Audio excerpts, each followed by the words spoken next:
O Exporvisões apresenta Na Cadência da História, o seu patrimônio musical, com Gilberto Vieira e Rony Lima. Sejam todos bem-vindos.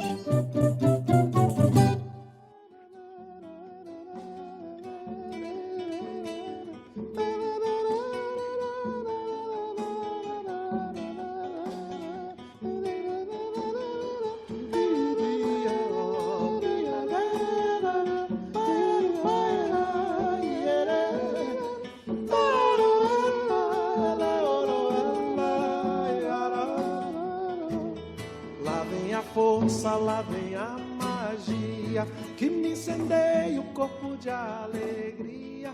Lá vem a Acabamos de ouvir Raça, composição de Milton Nascimento e Fernando Bran, interpretada pelo próprio Milton e pelo Gilberto Gil. Dando continuidade à série dedicada à pedagogia das rodas, decolonialidade e outros patrimônios, o nosso convidado agora será o músico, violonista, pesquisador e educador musical Valnei Souza Santos, graduado mestre e doutorando em educação musical pela Universidade Federal da Bahia, membro do grupo de pesquisas Rede Africanidades e Diáspora e também professor de música da educação básica. Valnei, queria muito já agradecer a sua participação, a sua disponibilidade de estar aqui conosco para a gente trocar ideias sobre esse tema aí tão amplo e tão importante, tão necessário. Valeu pelo convite, Gilberto, Rony. Para mim vai ser uma satisfação muito grande, né, compartilhar com vocês a minha experiência, a minha trajetória enquanto estudante de música, professor e pesquisador e atuante, né, como educador na educação básica, no ensino básico. Então, para mim está sendo uma honra estar aqui. A honra é nossa, Valnei. Te agradece muito mesmo. Como é que começou sua história com a música? Quando é que você sentiu que era músico? Você percebeu músico? E na sua área, como é que é a sua atuação como educador musical? Bom, a minha história musical, né, minha história com a música, ela começa muito cedo. Eu vim de uma família, né, tanto por parte de pai como por parte de mãe, de instrumentistas, músicos, né, eles tocavam instrumentos, mas não atuavam, com exceção de um tio meu, né, que trabalha, né, profissionalmente como músico aqui em Salvador, mas principalmente na família de minha mãe, né, sempre que nós tínhamos os encontros familiares, meus tios faziam rodas de choro, né? Um tocava cavaquinho, o outro tocava violão, os outros acompanhavam, tocavam pandeiro e tal. Então, esse ambiente musical ele sempre foi muito presente na minha infância. E é a partir daí que vem o desejo, né, de tocar o instrumento. Eu pegava o violão escondido do meu tio, ficava lá batendo cordas, né, inventando na minha cabeça, inventando notas. E aí, depois de um tempo, eu tomei coragem, inclusive, de pedir esse violão emprestado, né, para eu estudar aqui. Foi um empréstimo que eu nunca mais devolvi, né? E aí, meu tio emprestou, cheio de recomendação, mas também ficou por isso mesmo. Fiquei com o violão. E aí, pronto, depois disso vieram os incentivos, né? Depois eu ganhei um outro violão de um outro tio meu. Meus tios aqui de Salvador também ficavam naquela, né? Gostavam de ver e saber o que eu estava estudando.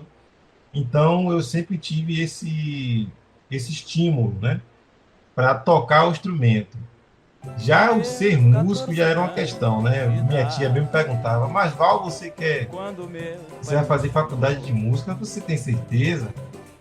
E eu, assim, super certo, eu quero. Mas aí eu lembro que numa conversa que nós tivemos, ela disse, você vai fazer, mas é para ser professor, né? Porque ela não queria que eu ficasse só tocando, né? E nesse período, né, minha tia, que ela acompanhou muito esse meu processo, já que, infelizmente, minha mãe faleceu em 99, então eu ainda estava na escola, e assim, ela não participou desse processo, né, dessa etapa da minha vida. E aí o desejo de fazer faculdade foi é, uma referência que nós tivemos, né, dos nossos professores no Manuel Novaes, né, porque eu estudei em escola pública, né, até a partir da oitava série eu estudei escola pública, e quando eu fui para o ensino médio, no terceiro ano do segundo médio, eu comecei a fazer aula de música no Colégio Estadual Deputado Manuel Novaes. Era um curso, uma escola que oferecia um curso técnico em música, e era um curso de excelência, né? Muitos alunos saíram com a formação muito consistente, né? E quando eu entrei no Novaes, esse curso técnico ele já não estava acontecendo, né? E aí eu só fiz o mesmo curso, as oficinas. Mas a minha dedicação, né, e dos meus amigos, e no período a turma da gente, foi tão grande que os professores, né, estimulavam, olha, ano que vem vocês não precisam sair não, podem continuar.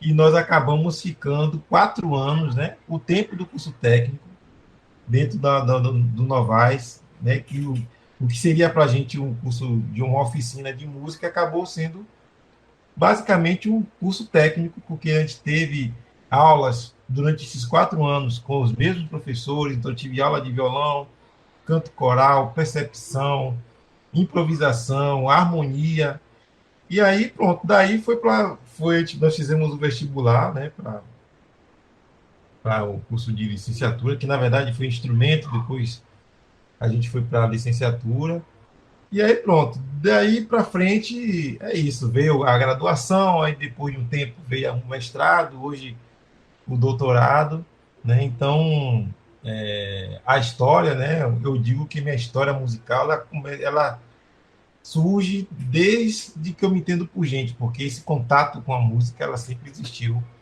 né? Dentro da minha família. E minha atuação como educador musical foi muito natural, né? Porque eu sempre gostei de dar aula, porém, nesse processo do inicial da faculdade, né, naquela efervescência de tocar, né, ainda era muito novo, eu queria mesmo era tocar, mas sabia que tinha que trabalhar em outras frentes e eu me identifiquei com a educação, né?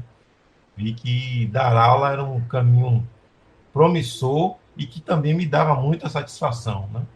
Então aí começa esse processo dentro da educação musical. Então, Valdir, você traz muito forte, muito poderoso, que muitas vezes passa desapercebido ou tem um lugar assim meio difuso dentro do campo da educação, de uma trajetória histórica da educação musical formal, que é a tua própria experiência, né? Enquanto sujeito, naquilo que te forma, no teu ambiente familiar, no bairro que você nasce, na classe social que você pertence, e nos teus trânsitos ao longo da vida até ingressar no ensino formal de música. E aí eu fico pensando, especialmente tomando como marco o teu ingresso na universidade, como essas esferas, essas duas esferas, vamos usar aqui uma metáfora da música, né, se tocam ou não se tocam, né? Especialmente na perspectiva da universidade para esse outro ambiente, essa outra dimensão viva da aprendizagem musical. Para mim, primeiro que eu criei uma expectativa muito grande para ingressar na universidade, né? Eu tive a sorte de ter uma família que sempre estimulou muito o estudo. Então, na minha família, aqui em casa, né, eu sou o único que tem graduação. Meus outros dois irmãos, eles trabalham na área técnica e optaram por isso, né? Então, eles não entraram na universidade porque eles não quiseram. Mas eu criei essa expectativa e acreditava que dentro da universidade eu ia ter um contato com a música que eu já tinha, que eu já aprendia, que eu já tinha mais intimidade. E no início isso foi um choque muito grande, porque eu vinha de uma escola que tinha como matriz, como matéria-prima, a música popular, né? Então a gente tocava bossa nova, a gente tocava chorinho, eu aprendi sobre harmonia, sobre improvisação, E aí, quando eu entro na universidade, isso muda, né? A gente tem aquele contato direto com a música ocidental europeia, né? Aquelas regras que estavam totalmente em conflito com o que eu tinha aprendido no Novaes. Porém, né, depois que a gente se habitua com o espaço, entende que o processo acadêmico ele é outro, embora a gente também precisa considerar que essa academia ela não pode ser distante da realidade, né, da música que de fato é viva dentro da nossa cultura. Ela também trouxe outros aprendizados. Então, eu tive que ter esse jogo de cintura de fazer com que aquilo que eu estava aprendendo da academia pudesse também ser utilizado fora dela, né? Então, acho que a maior questão foi saber equalizar isso, né? Ter equilibrar esse conhecimento e esse conhecimento que eu estava tendo acesso com o que eu já tinha, né? Mais contato antes de acessar a universidade. É óbvio que eu queria ter uma aproximação maior com o chorinho, por exemplo, né? Que eu tive um contato muito grande na minha infância através dos meus tios que tocavam nas nossas reuniões familiares, né? Mas eu acho que, apesar do choque, isso ajudou eu a ter uma percepção muito mais ampla sobre essa música, né? Porque até então quando a gente estuda a música só do lado, a música popular, fora da academia, a gente entende um contexto, vive um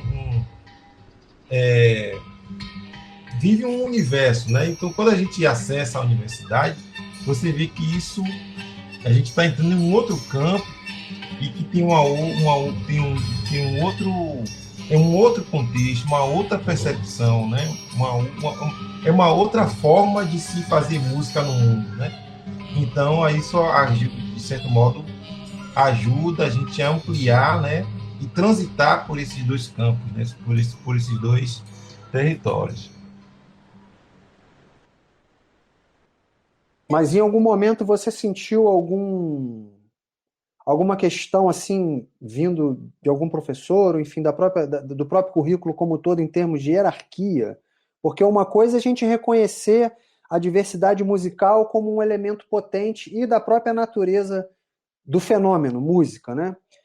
A outra coisa é você institucionalizar e estabelecer hierarquias, né? Então, não sei, fala um pouco dessa perspectiva também, por favor. Bom, isso aqui acontecia muito. Eu já não posso falar por hoje, né? Mas na época que eu entrei em 2004, né? Na graduação. E nesse período a música popular ela não estava presente dentro da academia.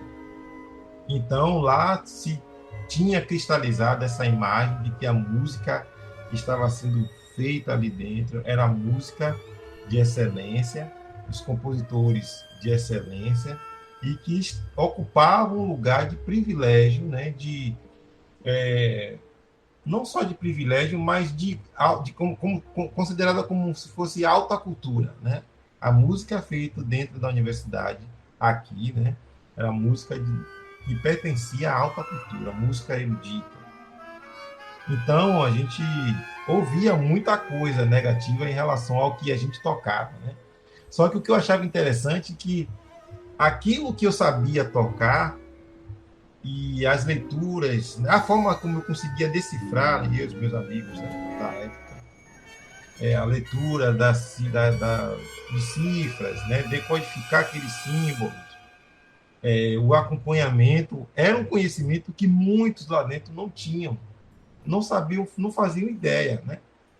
E aí o choque era porque a gente sabia, né, nós tínhamos essas informações e aprendíamos a música que era ofertada dentro da academia. Então, ficava pensando, os caras vêm da escola pública, sabem a harmonia e conseguem tocar a música erudita. Isso era um ponto. E aí, assim, a gente ficava sempre dizendo, né, pô, para você ver, né, vem para cá discutir, dizer que a música europeia é melhor do que a nossa música, Mas isso era muito, muito presente. Inclusive, tinham professores que eram extremamente preconceituosos, né? Eu lembro que teve um episódio numa aula que, assim, né? Lá dentro, as pessoas, principalmente alguns professores, né? Que não vou generalizar, achavam que todo mundo tinha que conhecer os corais de Bach, porque era obrigatório, era um pré-requisito a gente saber de cor os corais de Bach ou reconhecer qualquer peça dos compositores mais famosos. Toca a peça, a gente tinha que saber, né? E aí, em uma aula, o professor disse que hoje vocês vão ler os corais de Bach. Eu sou violonista, né? E estudei piano também lá. Então, a clave que eu estou habituado ali é a clave de sol, né? E a clave de fá. O professor chegou com os corais de Bach, né? A clave de dó, né? Em posições diferentes, inclusive, e deu para a gente. Vamos ler hoje como se todo mundo soubesse ler tranquilamente os corais de Bach. E aí foi uma vergonha, porque ninguém sabia nada, eu não sabia para onde ia. Aí ele teve a cara de pau, assim, né? De chegar e chamar a gente de escória da humanidade, imagine. Porque a gente não sabia cantar com a partitura dos corais de Bach. Ou seja, na cabeça dele, todo ser humano comum que não conhece Bach já está na escória. Vocês que estão na universidade e não sabem nada, não sabem os corais, vocês são piores ainda, né? Porque aqui dentro vocês teriam a obrigação de saber. Então, assim, foram situações como essas, e teve outros casos, mas acho que não é o caso relatar aqui, mas isso é só um exemplo de como essa visão hierárquica, né, da música erudita, ela é forte, né? Ainda é forte, mas hoje, aos poucos, a gente está começando a subverter essa ordem, né? E, na verdade, a gente não quer ocupar o lugar de superioridade, mas apresentar a música popular como a música tão boa e tão importante quanto a música erudita é, né?